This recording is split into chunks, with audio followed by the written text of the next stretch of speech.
Historicamente, a oligarquia brasileira trata a coisa pública, o dinheiro público, o Estado, como se fosse coisa sua, para usar como bem entender. Isso se espalha pela oligarquia brasileira. E quando falamos em oligarquia, isso inclui não apenas o poder executivo, mas poder legislativo, poder judiciário. E o poder executivo e o legislativo não apenas em âmbito federal, mas também nos estados, nos municípios, em cada cidade. Você tem a reprodução dessa ideia infeliz, dessa concepção lamentável, enraizada, de que a coisa pública, que é de todos, não é de ninguém. E qualquer aventureiro pode lançar mão. Nós já citamos aqui várias vezes o Sérgio Buarque de Holanda, pai do Chico Buarque. E o Sérgio Buarque de Holanda ficou muito conhecida a ideia que ele apresentou, desenvolveu, escreveu a respeito da cordialidade brasileira. E sempre que citamos aqui, enfatizamos que isso acabou entrando no imaginário nacional com outra interpretação, uma interpretação que não expressa aquilo que o Sérgio Buarque de Holanda quis dizer. Porque a cordialidade é tratada, né, no imaginário, isso depois virou tema em outros livros, em artigos de jornal, no rádio, na televisão. O brasileiro é cordial, a cordialidade brasileira, mencionando aí a expressão usada pelo Sérgio Buarque de Holanda. Porém, o que ele quis dizer é que o Estado brasileiro não trata a coisa pública, a res pública, aquilo que é de todos, que é do povo, como sendo do povo. Não trata como algo que merece todo o zelo de quem está na administração pública, de quem recebeu do povo uma delegação. Porque é isso. O presidente da República, os ministros do Supremo Tribunal Federal, os juízes do Superior Tribunal de Justiça, os deputados, os senadores, os governadores, os deputados estaduais, os prefeitos, os vereadores, todo o secretariado. O poder que lhes foi entregue não é deles. É um poder delegado pelo povo. Essa, claro, é a ideia idealizada da República, onde o poder não é tratado como direito natural, mas como algo que emana, como diz a Constituição, do povo. E aí você tem os processos para a delegação desse poder, seja o voto direto, seja uma escolha feita por quem recebeu a delegação por voto direto, é o caso dos ministros do Supremo. Então, eles são indicados pelo presidente, cujo poder foi delegado pelo povo diretamente. E a indicação passa pelo crivo do Senado. Os senadores também foram escolhidos diretamente, receberam um poder que não é perpétuo, não é infinito, ele está restrito pela Constituição, pelos limites institucionais e constitucionais. Mas, o que dizia o Sérgio Buarque de Holanda? A elite brasileira, essa oligarquia, ela se apodera da coisa pública e passa a usar o poder que recebeu do povo para beneficiar a si mesmo, ou aos amigos, aos familiares, aos correligionários. É aí que o Sérgio Buarque de Holanda identificou a tal cordialidade. Ou seja, não é um Estado conduzido pelo critério da racionalidade. Não houve a racionalização da administração pública. Mas é passional nesse sentido. Beneficiar a quem está próximo, beneficiar o parente, o tio, o primo, a sobrinha, a irmã, a mãe, o pai, o amigo, a amiga, o correligionário, ou aquele que foi apontado por um partido que dá apoio ao governo. Arruma um cargo para esse camarada aqui, e aí para agradar aquele partido, aquele sujeito é colocado nesse ou naquele cargo. Ou seja, há uma privatização do que é público para uso privado, particular, uma ação entre amigos. E isso se reproduz na União, nos estados, nos municípios, nos diversos poderes. Legislativo, executivo, judiciário. Então, era isso que o Sérgio Buarque de Holanda apontava quando falava em cordialidade, um sentido negativo. Cordial, ou seja, algo ligado ao coração, né? Não era a razão, a obrigação de zelar pela coisa pública, de zelar, inclusive por princípios na distribuição de cargos. Ou seja, eu não posso usar um cargo para aumentar o meu poder, então eu dou a tal partido para que aquele partido me apoie. E, no entanto, essa é a prática rotineira no Brasil. Em todo o Estado. O Estado em todas as suas faces. E por isso é importante o concurso público, né?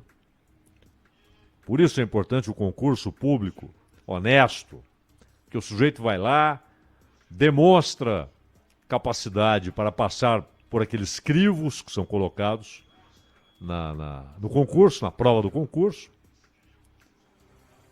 Ele não foi escolhido por isso ou por aquilo. Ele passou por um teste que é de conhecimento público.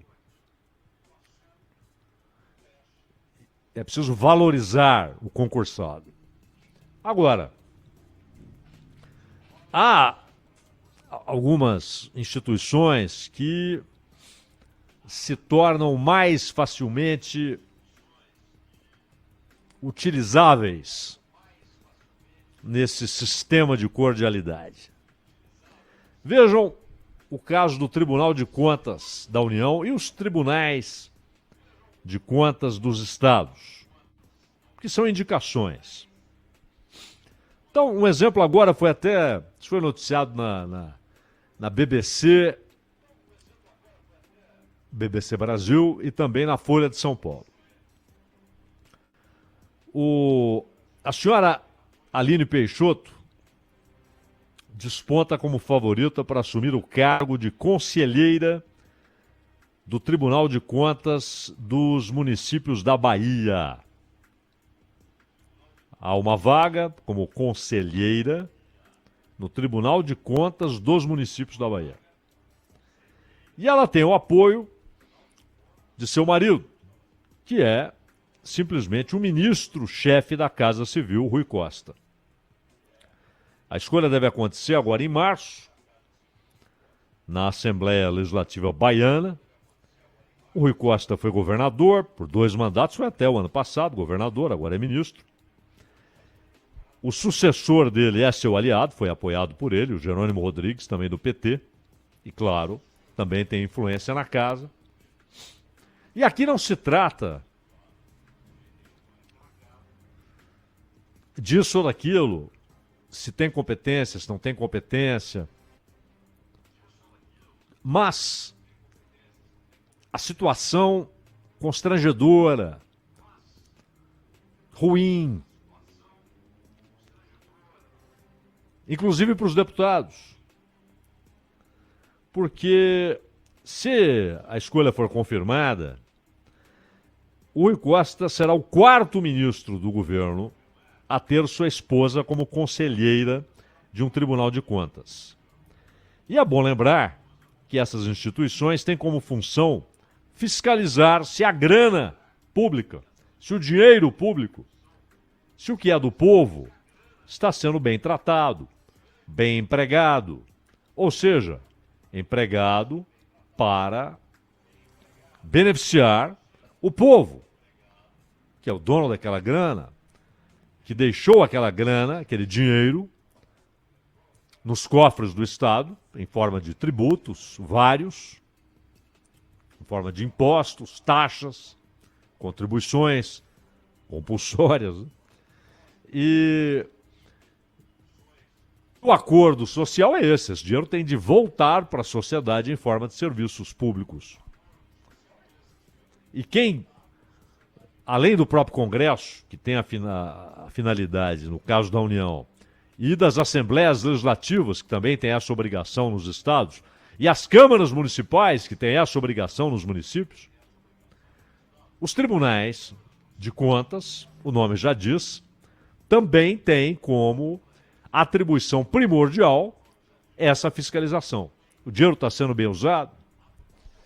E, de repente, você tem quem usa o dinheiro e, portanto, quem deve ser fiscalizado, indicando quem vai fiscalizar. E muitas vezes, quem é escolhido tem de se dizer impedido de votar por causa do parentesco. Só que a função exige que toda semana, praticamente, você tenha de se manifestar sobre uma decisão tomada por aquele parente próximo. Quer dizer, vai ficar lá recebendo e vai se dizer sempre impedido de votar? Quem vai para um tribunal desse pode ficar até os 75 anos, ou seja, é vitalício, né? Vai até a aposentadoria, que é a idade limite para aposentadoria no serviço público, um ótimo salário, superior a R$ 35.000, e que obviamente vai crescer ao longo do tempo, né? Agora que puxaram o teto para cima, que é o salário dos ministros do Supremo, esse troço todo vai ficar mais caro. Além dos gastos, das mordomias, tudo isso bancado pelo contribuinte, pelo povo. Porque o contribuinte não é só o sujeito que vai lá, declara o imposto de renda, paga o imposto de renda, ou o empresário que recolhe isso ou aquilo. Todo mundo paga. Paga no consumo. Todo mundo paga imposto. Até quem nada tem. Até quem nada tem. Que recebe uma ajuda, vai comprar um alimento e ao comprar o alimento paga imposto. Todo mundo paga imposto. Portanto, o povo sustenta esses salários altos e toda a mordomia, né? A riqueza dos prédios, a manutenção dos prédios, as mordomias todas, os gastos, as viagens, os almoços, os lanchinhos. Em janeiro, em outro estado, Piauí, a Assembleia Legislativa elegeu a ex-primeira-dama Rejane Dias para conselheira do Tribunal de Contas do Estado.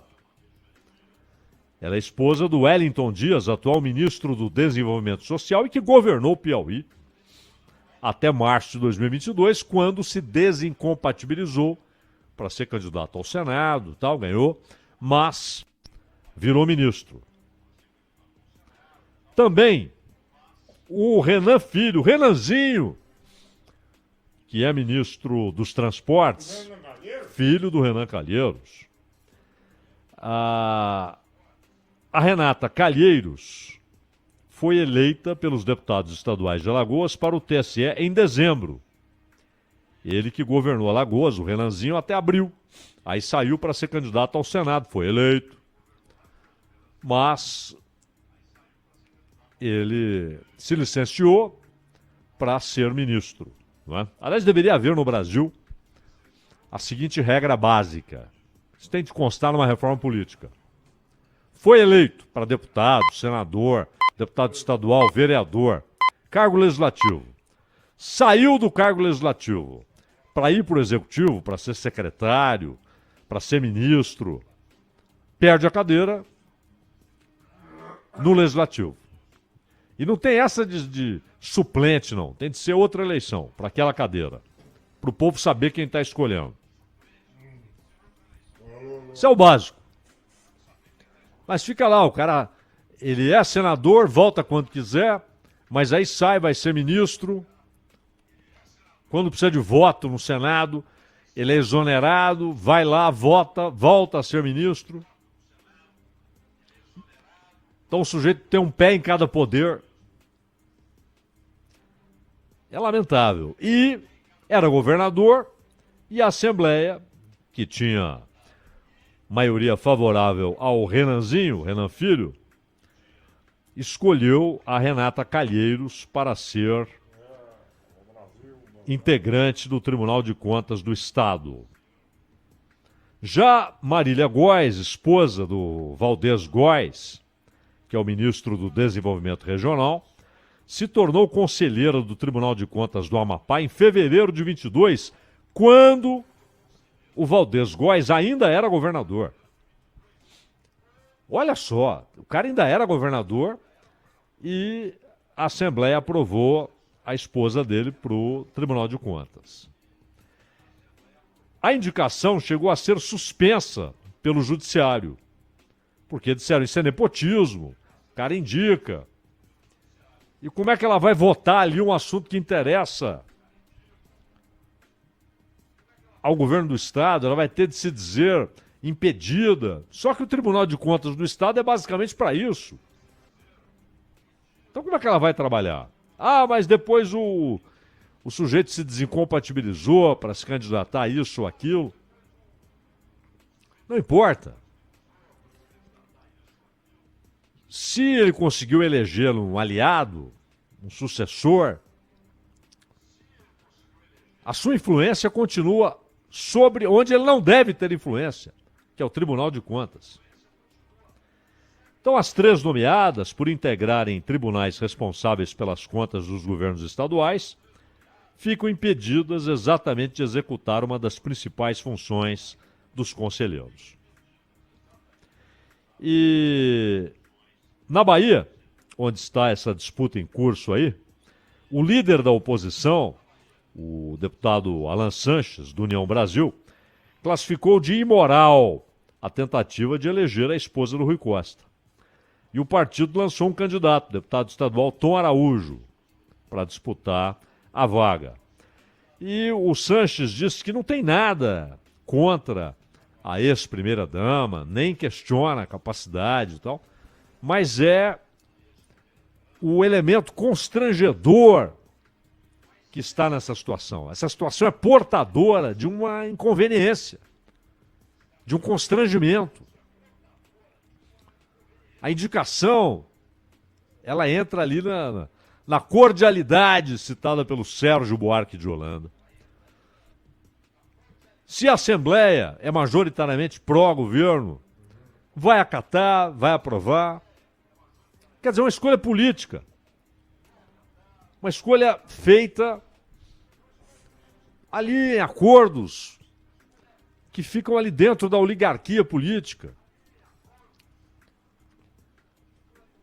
Sem barreiras institucionais. É preciso ter alguns filtros éticos. Isso não pode. Isso não pode, isso causa um constrangimento, isso vai causar lá na frente um problema até para que a pessoa exerça a função. Ela estará tolhida de votar, de julgar, porque tem de se declarar impedida. Como é que a pessoa vai trabalhar? E até o Jacques Wagner, que foi o governador baiano, padrinho político do Rui Costa, o próprio Jacques Wagner diz que não concorda com essa indicação da ex-primeira-dama. E lembrou que é voto secreto. Ele diz que não gosta de apostar nada em voto secreto, mas é um problema. É um problema sério porque você acaba se apropriando do que é público, do que deve ser tratado com todo zelo, cuidado, transparência, publicidade, possibilidade de fiscalização. São exigências constitucionais para tudo que é público. E tem um caso com desdobramentos recentes no Paraná, em 2008, faz tempo, hein? O Maurício Requião foi eleito como conselheiro do Tribunal de Contas do Estado pelos deputados estaduais durante o governo do irmão dele, o Roberto Requião, né? Que agora, na época, era MDB, hoje está no PT. Na época era PMDB. E a posse foi suspensa por uma decisão liminar do Supremo Tribunal Federal, numa ação que questionava a nomeação do Maurício Requião. Depois dessa decisão, a Assembleia revogou a eleição do irmão do governador e escolheu outro conselheiro, o Ivan Bonilha. No ano passado, depois de longa batalha judicial, o Superior Tribunal de Justiça decidiu que essa revogação, não é o Supremo não, é o STJ, não respeitou o devido processo legal e decidiu pela recondução do Maurício Requião. Mas pera lá, houve uma decisão do Supremo. E no caso de Marília Góes, após sua eleição pela Assembleia Estadual, a posse foi suspensa em março por uma decisão judicial que considerou a escolha como nepotismo. Mas houve a reversão depois e a segunda decisão considerou que Marília Góes foi escolhida pela Assembleia e que eventual prática de nepotismo poderia ser comprovada ao longo do processo. Ou seja, não foi escolhida pelo governador. Ora, tenha paciência. E o nepotismo é proibido no serviço público por decisão do Supremo, naquela súmula vinculante 13, mas a própria Corte estabeleceu exceções. E há controvérsia se a proibição se aplica às vagas em tribunais de contas. Quer dizer, o Supremo falou, não pode nepotismo. Depois falou, não, mas não é bem assim. Há casos. É o problema também do Supremo ficar legislando, né? Isso tinha que estar expresso. Em lei. Feita pelo Legislativo. Legislativo é o que faz leis, é o que legisla. Legislativo. Mas não, o Supremo vive a legislar. Né? E o problema, segundo o André Cirino, que é professor de Direito Administrativo da UERJ, é que há juristas que defendem uma interpretação ampla do que seriam cargos políticos para englobar até membros do Ministério Público. E na visão dele, os cargos políticos, que permitem, portanto, nomeação de parentes, são aqueles cuja nomeação está ligada à lógica eleitoral.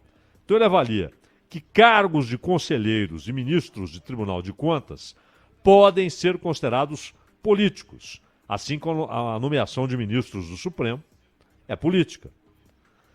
E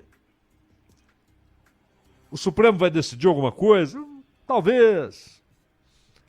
Mas talvez faça aquela decisão subjetiva, né, que permite interpretações pelo próprio Supremo em outras ocasiões. O problema está nessa mentalidade vigente. E acontece em todos os governos. E não só no governo federal, mas também estaduais, municipais. Ou seja, é uma prática, é como aí é uma ilegalidade expressa, que é roubo, que é a rachadinha. Rachadinha virou instituição nacional. Acontece em todo lugar. E aí muita gente usa isso, acontece em todo lugar, como se fosse